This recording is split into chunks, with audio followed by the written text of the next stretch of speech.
Էդգար Ղազարյան։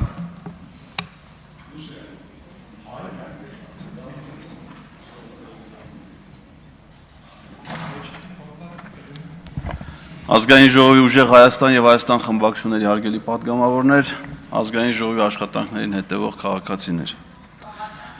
Ես կարծում եմ, որ քաղաքացիական պայմանագիր կուսակցությունը, վարչությունը տրամաբանական որոշում է կայացրել 2026 թվականին Պաշտպանության, անվտանգության հարցերի հանձնաժողովի նախագահի պաշտոնում Վիլեն Գաբրիելյանի թեկնածությունը առաջադրելով։ Այդ թեկնածությունը ամբողջությամբ համապատասխանում է մեր բանակի եւ անվտանգության համակարգի գործող վիճակին։ Իսկ ինչպիսին էր մեր բանակը եւ անվտանգության համակարգը մինչեւ 2018 թվականը։ Ես ռազմական փորձագետ չեմ, անգամ զինված ուժերում չեմ ծառայել եւ չեմ զբաղեցրել այնպիսի պատասխանատու պաշտոններ, որը ինձ հնարավորություն կտար իրական օբյեկտիվ պատկերացում կազմել զինված ուժերի վիճակի վերաբերյալ։ Այդպիսի պաշտոն մեր երկրում 18 թվականից զբաղեցնում է վարչապետ Նիկոլ Փաշինյանը։ Իսկ ինչ գնահատականներ է նա տվել 18 թվականին պաշտոնը ստանձնելու պահին։ Ես հիշում եմ, երբ որ նա 2018 թվականի մայիսի 8-ին ընտրվեց վարչապետ, մայիսի 9-ին իր առաջին աշխատանքային այցով եղավ Արցախի հանրապետությունում։ Ես գործածում եմ այնպիսի հասկացություններ, որոնք գործածվել են վարչապետի պաշտոնական կայքում։ Նա հանդիպում է ունեցել Արցախի հանրապետության նախագահ Բակո Սահակյանի հետ եւ նույն օրը այցելել Արցախի հանրապետության պաշտպանության բանակ, որտեղ պաշտպանության բանակի հրամանատար գեներալ-լեյտենանտ Լևոն Մնացականյանը զեկուցել է պաշտպանության բանակի մարտունակության եւ պատրաստվածության վիճակի վերաբերյալ։ Նիկոլ Փաշինյանը տվել է հանձնարարականներ եւ Facebook-յան գրառմամբ իր գոհունակությունն է հայտնել Արցախի հանրապետության պաշտպանության եւ անվտանգության համակարգի վերաբերյալ։ Ցավալի է, որ հիմա Բակո Սահակյանը եւ Լևոն Մնացականյանը գերության մեջ են գտնվում Բաքվի բանտում։ Իսկ Նիկոլ Փաշինյանը շարունակում է պաշտոնավարել վարչապետի պաշտոնում։ 2020 թվականին, երբ արդեն 2.5 տարի մոտ Նիկոլ Փաշինյանը պաշտոնավարում էր վարչապետի պաշտոնում, Տավուշի մարզում բռնկվեց ռազմական գործողություններ։ Այդ ռազմական գործողությունների արդյունքում, երբ որ մեր զինված ուժերը գեներալ-մայոր Գրիգորի Խաչատուրովի գլխավորությամբ կարողացան արժանի դիմադրություն ցույց տալ թշնամուն, պաշտպանառիկ պահելով Տավուշի մարզի այն տարածքները, որ հետագայում 2024 թվականին Նիկոլ Փաշինյանը պարզապես հանձնեց թշնամուն, այդ ժամանակվա ռազմական գործողությունների արդյունքների վերաբերյալ Սարդարապատի հուշահամալիրում օգոստոսի 28-ին, եթե չեմ սխալվում, եւ Նիկոլ Փաշինյանը հայրենիքին մատուցած ծառայությունների համար մարտական խաչ առաջին եւ երկրորդ աստիճանի շքանշաններ, ինչպես նաեւ Հայաստանի ազգային հերոսի շքանշաններ հանձնում զինվորականներին, այդ ժամանակ նա մեզ քաղաքացիներից տեղեկացրեց, որ Հայաստանի բանակը տարածաշրջանում վճռորոշ բանակ է եւ այդ բանակը ցույց տվեց, որ այդ բանակի հետ ուժի լեզվով խոսել ոչ ոք չի կարող։ Այդ բանակին Նիկոլ Փաշինյանը տարավ 44-օրյա պատերազմին։ Այդ բանակը Արցախի հանրապետության պաշտպանության բանակը այլևս չկա։ Այլևս չկան այն հազարավոր զինծառայողները, ժամկետային եւ պայմանագրային կամավորականները, որոնք գնացել էին հայրենիքը պաշտպանելու։ Չկա այն երկիրը, այն հողը, որտեղ թափվել է նրանց այրունը։ Սակայն Նիկոլ Փաշինյանը կա ողջ առողջ եւ շարունակում է պաշտոնավարել Հայաստանի վարչապետի պաշտոնում։ Եվ իր պաշտոնավարման շրջանում սա միակ պատերազմն ու զոհերը չէր, որ բերեց մեր ժողովրդին։ 2021 թվականին, երբ որ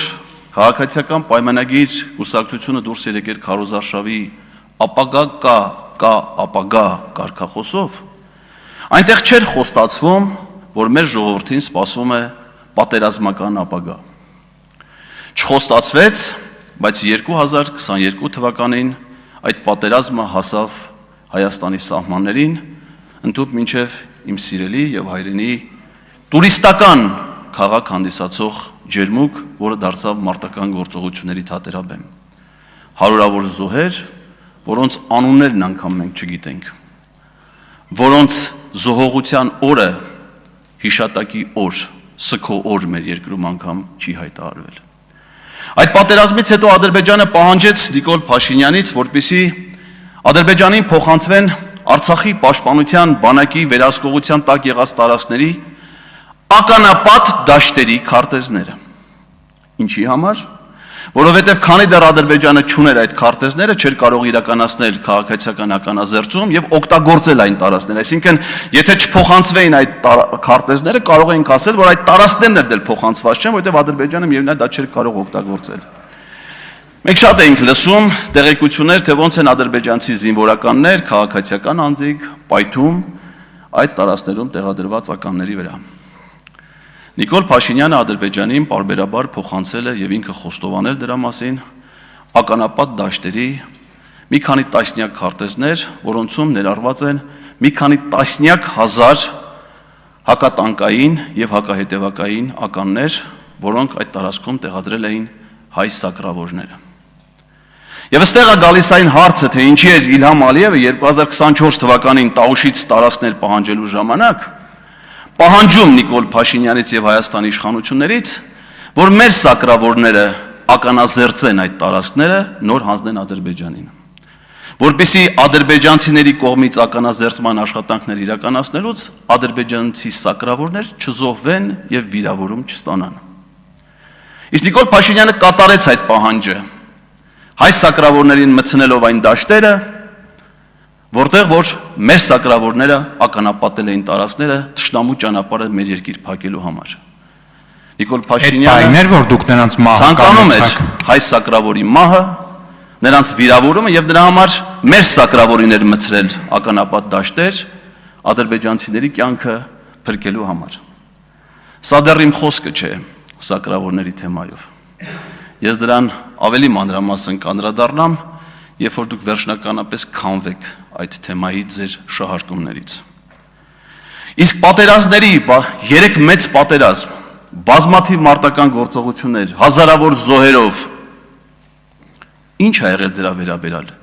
Այն հանձնաժողովը, որի նախագահ մենք պիտի ընտրենք, նույնանուն հանձնաժողովները 7-րդ եւ 8-րդ գումարման ազգային ժողովներում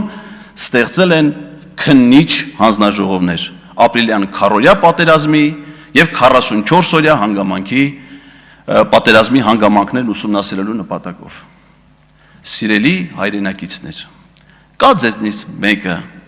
ով որ տեսել է այդ զեկույցները։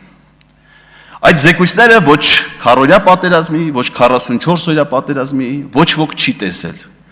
Բայց բոլորս լսել ենք այն նմանատիպ սակարկումները, որոնք հիմա գոյություն ունեն քարորյա պատերազմի վերաբերյալ, Խաչատուրովի բիլիարդ խաղալու վերաբերյալ, տանկերի մեջ վառելիքի փոխարեն ջուր լնելու վերաբերյալ, մեր զինվորների բահերով կռվելու վերաբերյալ, որոնցից ոչ մեկը չի հաստատվել։ Բայց հաստատվել է փաստը, որ Արցախի պաշտպանության բանակը 2016 թվականին անառիկ է պահել մեր երկրի սահմանները եւ հնարավորություն է տվել նաեւ քաղաքացիական պայմանագիր կուսակցության կամավորական ջոկատին մայիսին փոս փորել Մարտակերտի շրջանում իրենց վերապահված տարածքում։ Իսկ 44-օրյա պատերազմից հետո այդ հնարավորությունը այլևս մեր բանակին չի տրվել։ Այս հանձնաժողովի իրավասության ներքո է գտնվում նաև անվտանգության հարցերը։ Ես ուղղակի խորը ցավ եմ ապրում Հայաստանի Հանրապետության ազգային անվտանգության ծառայության համար, որը ջլատվել եւ մասնատվել է այս վերջին տարիների ընթացքում։ Լայք ինչ փոփոխություններ են եղել, միայն կադրային մասով ասեմ։ 8 տարվա ընթացքում Հայաստան ունեցել է պաշտպանության 4 նախարար,